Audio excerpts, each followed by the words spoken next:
Assalamualaikum warahmatullahi wabarakatuh. Di sini kami akan membuat video yang bertujuan untuk memenuhi tugas Islam dan moderasi beragama dengan dosen pengampu Bapak Dr. Muhammad Saihan Muhid, SAG MPD. Selamat menyaksikan.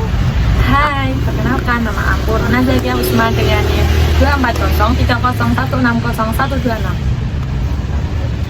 Dua pelaku teror bom bunuh diri di Gereja Katedral Makassar teridentifikasi sebagai pasangan suami istri yang baru menikah 7 bulan lalu. Mereka berboncengan menggunakan motor berusaha masuk ke area gereja. Koresponden Roni Satria akan menggambarkan kepada Anda di mana titik pertama ledakan terjadi. Pagar inilah menjadi titik pertama kedua pelaku mencoba untuk masuk ke Gereja Katedral Makassar yang menyebabkan adanya penolakan dari pihak security karena memang mencurigakan. Dan pada akhirnya di titik ini terjadi ledakan dan yang dilakukan oleh dua orang pelaku, suami istri. Bisa dilihat di sini masih terlihat ada bekas bakar dan ini terlihat sekali dari pohon yang kalau kita lihat berwarna hitam, sudah bekas bakar yang masih menyisakan serpihan-serpihan yang sudah diamankan oleh pihak kepolisian untuk melakukan olah TKP. Dari situlah teridentifikasi para pelaku ini adalah satu laki-laki dan perempuan. Dan mohon maaf, tempat saya berdiri sekarang ini masih memberikan aroma yang tidak mengenakan. Bila Anda bayangkan, ketika Anda melihat video yang beredar selama ini, dari titik ini disembur asap yang begitu tebal, itu adalah video yang terekam dari CCTV yang ada di sebelah sana. CCTV inilah yang menjadi kunci untuk bisa melihat peristiwa yang terjadi pada minggu kemarin. Dan kalau kita lihat lagi, titik ini tadi sempat dilakukan sterilisasi, penutupan di 3 titik, karena ini memang merupakan pertigaan jalan yang ada di kawasan Jalan R.A. Kartini di Makassar. Dan di penutupan ini tadi hanya berlaku hingga pukul 13 waktu Indonesia Tengah pada hari Senin 29 Maret 2021. Dan setelah itu kita lihat aktivitas sudah kembali bisa melewati masyarakat berkendara.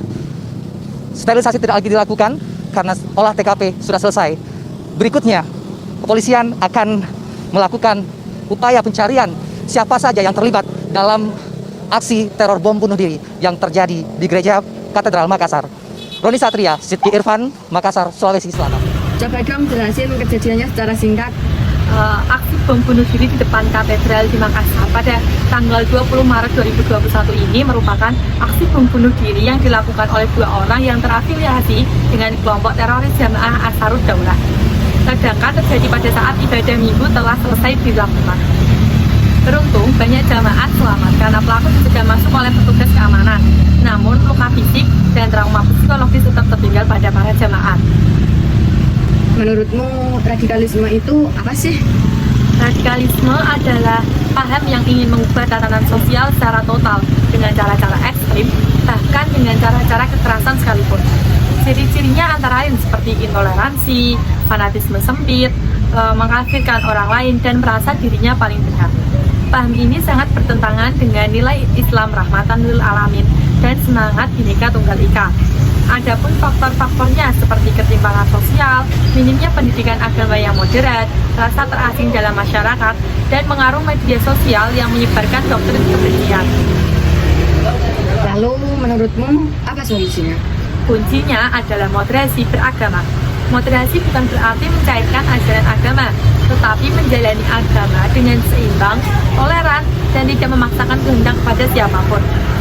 Para pendidik, keluarga, tokoh agama, dan media, mereka semuanya mempunyai peran besar dalam menyebarkan nilai-nilai damai. Sekian, dadah. Hai, perkenalkan nama aku Zulfatul Ulya dengan NIM 24030160129. Sekarang problemnya Gusmus, semua orang merasa di tengah.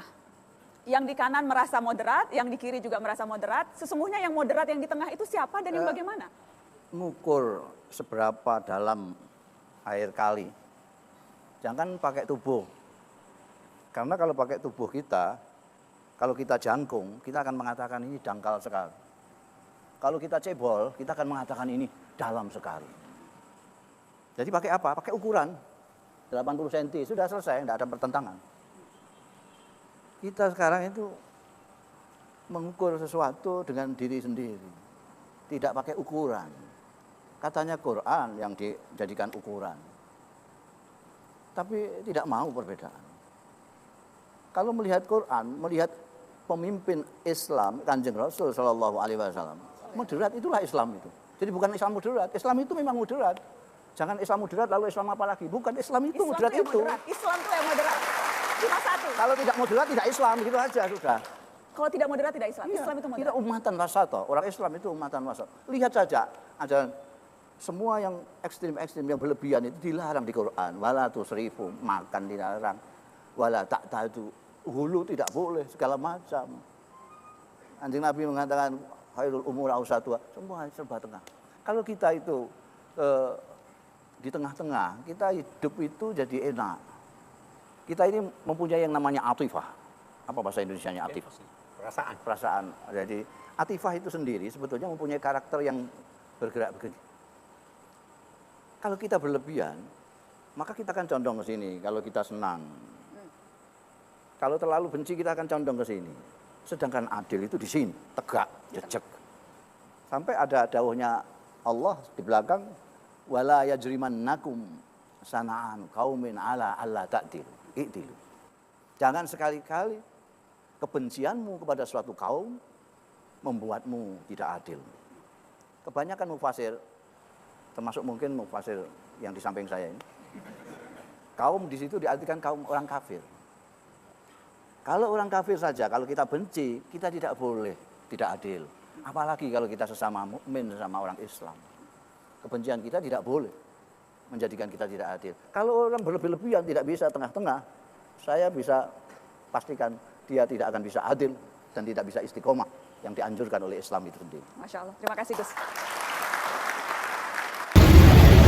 Apa sih inti pesan Gusmus tentang agama dan kebencian? Gusmus menekankan bahwa jika kita beragama justru menimbulkan kebencian terhadap orang lain, maka ada yang keliru dalam pemahaman kita. Agama harusnya menjadikan seseorang lebih tenang, bijak, dan penuh kasih, bukan merasa paling benar lalu menyakiti orang lain atas nama iman. Mengapa moderasi beragama penting di era media sosial? Di era media sosial, banyak konten keagamaan yang justru memecah belah dan memancing emosi. Moderasi beragama menjadi penting agar kita bisa bersikap seimbang, tidak mudah terprovokasi, dan mampu menghadapi perbedaan pandangan dengan kepala dingin serta sikap saling menghormati. Lalu, apa sih manfaat memahami agama dengan hati yang lapang menurut Gusmus? Dengan hati yang lapang, seseorang akan lebih mudah menerima perbedaan dan tidak cepat menghakimi. Pemahaman agama seperti ini tidak hanya memperbaiki hubungan sesama Tuhan, tetapi juga sesama manusia, sehingga tercipta suasana yang damai dan harmonis, baik dalam kehidupan sehari-hari maupun di dunia maya. Terima kasih. Sekian dari kelompok kita. Kurang lebihnya mohon maaf. Wassalamualaikum warahmatullahi wabarakatuh.